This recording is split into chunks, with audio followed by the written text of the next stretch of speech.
মালদা প্রভাত সংঘ ও ছাতিয়ান মোড় new GSF প্রাথমিক বিদ্যালয়ের যৌথ উদ্যোগে নেতাজির জন্মজয়ন্তী উপলক্ষে প্রভাত ফেরি ও বার্ষিক শিশু ক্রীড়া প্রতিযোগিতা আয়োজিত হলো। অনুষ্ঠানে উপস্থিত ছিলেন অবর বিদ্যালয় পরিদর্শক ভরত ঘোষ, প্রাথমিক বিদ্যালয়ের প্রধান শিক্ষক বিষ্ণুপদ সাহা। এছাড়াও ছিল স্কুলের পড়ুয়া ও অভিভাবকেরা। ক্রীড়া প্রতিযোগিতায় স্কুলের শিশুরা অংশগ্রহণ করে। ক্রীড়া প্রতিযোগিতার শেষে সমস্ত শিশু এবং অভিভাবকদের জন্য খাবারের ব্যবস্থা করা হয়।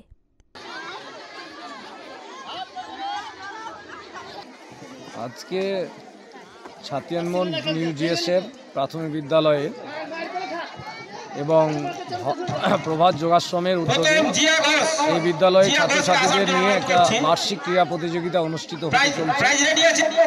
আজকের দিনটিকে ওনারা খুব ভালো দিন বেছেছেন। নেতাজির জন্মদিন উপলক্ষে এই বিদ্যালয়ের বার্ষিক ক্রীড়া প্রতিযোগিতা হচ্ছে।